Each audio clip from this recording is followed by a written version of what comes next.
ঘূর্ণিঝড় রেমাল আজ সকাল 10টা নাগাদ প্রবল আকার ধারণ করতে পারে বলে জানিয়েছে আবহাওয়া অধিদপ্তর। ঝড়টি উপকূলের কাছাকাছি চলে আসায় রাতের মধ্যেই সুন্দরবন ও পার্শ্ববর্তী এলাকায় আঘাত হানতে পারে। এ সময় বাতাসের গতিবেগ 90 থেকে 120 কিলোমিটার পর্যন্ত ওঠানামা করতে পারে। গতকাল মধ্যরাতে এটি পায়রা সমুদ্রবন্দর থেকে সর্বনিম্ন 300 কিলোমিটার দক্ষিণে অবস্থান করছিল। এটি আরও ঘনীভূত হয়ে উত্তর দিকে অগ্রসর হতে পারে। ঘূর্ণিঝড়ের প্রভাবে দেশের বিভিন্ন জায়গায় ঝড়ো হাওয়া সহ ভারী বৃষ্টিপাত হতে পারে। এদিকে বঙ্গোপসাগরের গভীর নিম্নচাপটি রূপ দিয়েছে ঘূর্ণিঝড় রিমালে। মোংলা ও পায়রা সমুদ্র বন্দরকে 7 নম্বর এবং চট্টগ্রাম ও কক্সবাজার সমুদ্র বন্দরকে 6 নম্বর বিপদ সংকেত দেখাতে বলেছে আবহাওয়া অধিদপ্তর।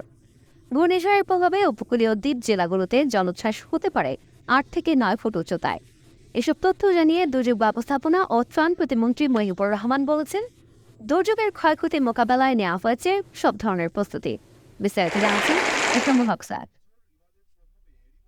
ঘূর্ণিঝড় রিমালের প্রভাবে এরই মধ্যে দেশের বিভিন্ন এলাকায় বৃষ্টি ও ঝোড়ো হাওয়া বইছে। চট্টগ্রাম, কক্সবাজার, বরিশাল, বাগেরহাট ও পটুয়াখালী সহ উপকূলীয় এলাকায় বৃষ্টিপাত হচ্ছে। ঘূর্ণিঝড়ের প্রভাব নিয়ে উদ্বিগ্ন উপকূলীয় এসব এলাকার মানুষ।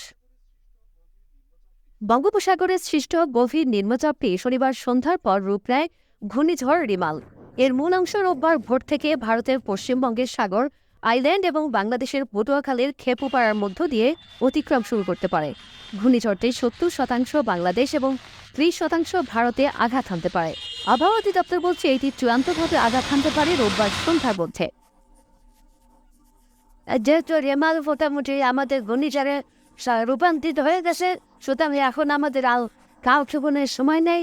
আমরা সমস্ত শক্তি নিয়ে এটা মোকাবেলা করার জন্য আমাদেরকে ঝাঁপিয়ে পড়তে হবে। এটা মহাবিপদ সংক্ষেপে কালকে ভোর নাগাদ দেখা যাওয়ার সম্ভাবনা। তখন আমরা 8 থেকে 10 ফুট আমরা জলোচ্ছ্বাসে উপকূল প্লাবিত হওয়ার সম্ভাবনা রয়েছে এবং যদি সেটা জোয়ারের সময় থাকে এবং সেটা আরও বেশি মাত্রায় প্লাবিত হওয়ার সম্ভাবনা রয়েছে। ঘূর্ণিঝড় পরিস্থিতি নিয়ে দফায় দফায় সভা হয় সচিবালয়ে। ব্রিফিংয়ে দুর্যোগ ব্যবস্থাপনা ও ত্রাণ প্রতিমন্ত্রী মহিবুর রহমান জানান, ঘূর্ণিঝড়ের সময় ভারী বৃষ্টিপাতে ভূমিধস হতে পারে পাহাড়ি এলাকায়। তবে দুর্যোগের ক্ষয়ক্ষতি মোকাবেলায় সার্বিক প্রস্তুতি নেওয়া হয়েছে জানিয়ে তিনি বলেন, উপকূলের মানুষের জন্য প্রস্তুত রাখা হয়েছে 4,000 আশ্রয়কেন্দ্র, থাকবে 80,000 স্বেচ্ছাসেবকও। এই ঝড়ের সাথে আমাদের প্রচুর বৃষ্টি হওয়ার সম্ভাবনা রয়েছে। প্রায় 24 ঘন্টায় 300 মিটার বৃষ্টি হওয়ার মিলিমিটার বৃষ্টি হওয়ার সম্ভাবনা রয়েছে।